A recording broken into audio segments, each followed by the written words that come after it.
कहानी के दूसरे भाग में आपने देखा कि गुड़िया को रोता देखकर कोमल चुड़ैल के रूप में उसके सामने आ जाती है। गुड़िया मत रो, मैं तो हमेशा ही तुम्हारे पास ही हूँ बेटी। गुड़िया जैसे ही पीछे मुड़कर देखती है, पीछे चुड़ैल खड़ी होती है।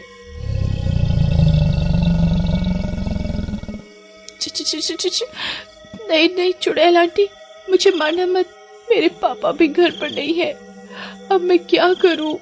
भगवान जी मेरी मदद करो उस दिन की तरह। गुड़िया बेटी डरो मत, उस दिन भी तुम्हारी मदद अदृश्य रूप में मैंने ही की थी। मैं तुम्हारी माँ हूँ, कोमल। क्या मेरी माँ? तो उस दिन मेरे सामने क्यों नहीं आई थी? मुझे लगा भगवान जी है जो मेरी मदद कर रहे हैं। मेरा ये डरावना रूप देखकर तुम डर न जाओ इसलिए। और हाँ, मुझे भगवान जी ने तो शक्ति दी है कि मैं मरने के बाद भी तुम्हारी रक्षा कर सकूं। जब तक तुम्हें मेरी जरूरत हो मैं तुम्हारे साथ रहूंगी। फिर चुड़ैल कुछ पलों के लिए अपने चुड़ैल के रूप से कोमल के रूप में आ जाती है, जिसे देखकर गुड़िया बहुत खुश हो जाती है। देखो अब तो ठीक है ना, अब तो पहचानो मुझे। माँ तुम आ गई माँ। ऐसा कहकर गुड़िया कोमल के गले लग जाती है। हाँ बेटी, मैं ही हूँ तुम्हारी माँ। अब तो तुम्हें यकीन हो गया ना। फिर कोमल अपने चुड़ैल वाले रूप में आ जाती है। माँ अब तुम मुझे छोड़कर कभी मत जाना। अब मैं आपसे नहीं डरूंगी, मुझे आपसे बहुत सारी बातें करनी है। हाँ बाबा, मुझे पता है। अब बताओ मुझे, तुम क्यों रो रही थी? माँ पता है, हमारे डांस टीचर बहुत बुरे हैं। फिर गुड़िया कोमल को सारी बात बताती है। कोमल को बहुत गुस्सा आता है। कोई बात नहीं, कल मैं तुम्हारे साथ स्कूल चलूंगी। इस करण सर को मैं ऐसा डांस सिखाऊंगी। अब तुम डरो मत। क्या माँ, सच? फिर तो मजा आ जाएगा। फिर सारी रात गुड़िया चुड़ैल से बातें करती रहती है और गुड़िया चुड़ैल की गोद में ही सो जाती है। फिर अगले दिन सुबह, अरे गुड़िया बेटा, उठ जाओ, स्कूल के लिए देर हो रही है। अरे पापा, मैं तो तैयार भी हो गई कब की। क्या बात है, वाह। चलो आ जाओ, खाना खा लो अब। फिर राजू गुड़िया को खाना देता है और टेबल पर चुड़ैल भी बैठी होती है, पर राजू को नहीं दिखती। राजू गुड़िया को पराठा देता है। वाह वाह, ओहो, चलो चलो जल्दी से खा लो, मैं और लेकर आता हूँ। माँ लो, आप भी चुपके से खा लो, पापा रसोई में बना रहे हैं। चुड़ैल रोटी खा लेती है। वाह गुड़िया, तुम्हारे पापा तो बहुत अच्छा खाना बनाने लगे हैं। ऐसे तो मैं खाती जाऊंगी और वो बनाते बनाते थक जाएंगे। हाँ माँ, आप जी भर के खाओ आज। पापा और रोटी दो ना, आज बहुत अच्छा बनाया है आपने आलू का पराठा। वाह, वो भी मक्खन के साथ, मजा आ गया। क्या बात है, आज बहुत खुश लग रही हो। और इतने पराठे तो तुमने कभी नहीं खाए। बस करो, तुम्हारा पेट खराब हो जाएगा। चुड़ैल और गुड़िया हंसने लगते हैं। राजू को कुछ समझ नहीं आता। पता नहीं आज तुम्हें क्या हो गया है। चलो अब स्कूल जाओ। फिर गुड़िया और कोमल स्कूल जाते हैं। जब डांस क्लास चल रही होती है, तभी कोमल करण को अदृश्य रूप में हवा में उठा लेती है। अरे मर गया रे, अरे छोड़ दे चुड़ैल, अरे बच्चे की जान लेगी क्या? अरे छोड़ दे, तेरा दास बेटे।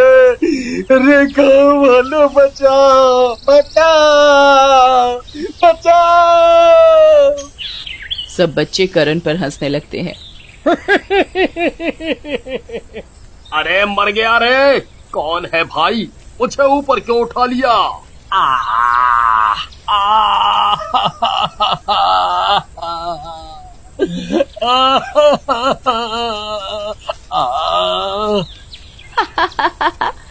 क्या हुआ सर, आज डांस नहीं सिखाओगे? गुड़िया, ये क्या जादू है? बस ये सब मेरा जादू है, समझ लो। अब आएगा मजा। इनको तो मजा चखाना ही था। सर, अगली बार से हमें कैसे डांस सिखाओगे? दूर से बेटा, दूर से। अब तो मुझे नीचे उतार दो और जादू मत दिखाओ सबको, प्लीज जादू मत दिखाओ। ठीक है मेरे जादूगर, छोड़ दो इन्हें। फिर चुड़ैल करण को छोड़ देती है। अरे मर गया रे, मेरी कमर टूट गई रे। सब बच्चे हंसते हुए वहाँ से चले जाते हैं। ये क्या माजरा है? ये कोई जादू नहीं, भूत प्रेत का काम लगता है। पता तो लगाना ही पड़ेगा। अच्छे खासे मजे कर रहा था, छोटी छोटी लड़कियों को छेड़कर। ओहो, ओह। अच्छा, तो अब भी तू और मजे लेगा? चुड़ैल, नहीं, मुझे माफ कर दो, मुझे माफ कर दो। ऐसे नहीं, चल ये औरतों के कपड़े पहन और जाकर पूरे स्कूल के आगे लड़कियों की तरह नाच, तभी मैं तुझे छोड़ूंगी। मेरी बेटी के साथ गलत करना चाह रहा था तू, और मैं तुझे इतने सस्ते में छोड़ दूं?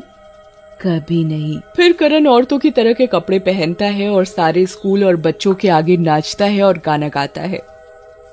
के पग घुंघरू बांध मीरा नाची थी, और हम नाचे बिन घुंघरू के, बिन घुंघरू के, बिन घुंघरू के। सारे टीचर्स और बच्चे उसका मजाक उड़ाते हैं। अगले दिन करण एक बाबा के पास जाता है और उन्हें सारी बात बताता है।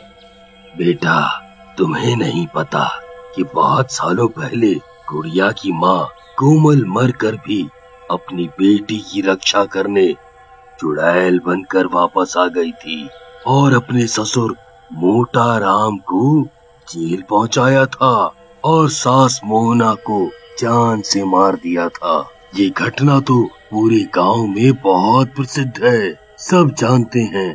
तुम्हें नहीं पता? हो सकता है कोमल वापस आ गई हो। नहीं, मैं तो कुछ साल पहले ही इस गांव में आया था, मुझे नहीं पता कि ऐसा भी कुछ हुआ था। लेकिन अगर ऐसा है तो मुझे उस चुड़ैल से बदला लेना है बाबा। आप मेरी मदद करो। उसने मेरे सारे स्कूल के आगे बहुत बेइज्जती की है। मैं आपको मुंह मांगे पैसे दूंगा। मुझे पैसे नहीं, उस चुड़ैल की शक्तियाँ चाहिए। अगर कोमल वापस आ गई है और ये ही सच है तो वो बहुत शक्तिशाली हो गई होगी। हाँ। फिर करण जेल जाता है और मोटा राम को जेल से निकलवा लेता है। अरे भाई, तुम्हारा धन्यवाद। बस जेल की रोटी खा खा कर तंग आ गया था। मेरी बहू वापस आ गई है, अच्छा है। इस बार उसे सबक सिखाना ही पड़ेगा। फिर करण बाबा और मोटा राम मिलकर योजना बनाते हैं। दूसरी ओर गुड़िया राजू को सारी बात बताती है और कोमल को राजू से मिलवाती है। राजू कोमल से मिलकर बहुत खुश होता है। फिर अगली सुबह मोटा राम अपने घर जाता है। राजू बेटा, मुझे माफ कर दो। मैं आगे से कभी भी कोई गलत काम नहीं करूँगा। कोई गलत काम नहीं करूँगा बेटा। कोई बात नहीं, आपको गलती का एहसास है, वही काफी है। गुड़िया बेटी, चलो आज दादा पोती घूमने चलते हैं। चलो। ठीक है दादाजी, चलो। मोटा राम और करण मिलकर गुड़िया को ले जाकर बाबा के पास बांध देते हैं। आप सब बहुत बुरे हो, मेरी माँ आपको नहीं छोड़ेगी। तो बुलाना अपनी माँ को। छोड़ दो मुझे, माँ, माँ। तभी चुड़ैल वहाँ अदृश्य रूप में आ जाती है और मोटा राम और करण को गर्दन से उठा लेती है। अरे बाबा जी कैद करो इस चुड़ैल को, हम तो तुम्हारे ही भरोसे हैं। अरे भाई, चुड़ैल दिखेगी तभी तो कुछ करूँगा। ये चुड़ैल तो बहुत ताकतवर है, मेरे बस का नहीं है भाई। भागो रे भागो, अपनी जान बचाकर भागो, भागो रे भागो। अरे नाच मिटे करण, ये कैसे फर्जी बाबा को लाया था? वो सुसरी का तो भाग गया, अब हमें कौन बचाएगा बे? इतना बोलकर चुड़ैल दोनों को वहीं मार देती है। फिर राजू, गुड़िया और कोमल कुछ साल ऐसे ही साथ रहते हैं, और जब गुड़िया बड़ी हो जाती है तो चुड़ैल और राजू एक अच्छा लड़का देखकर उसकी शादी करवा देते हैं।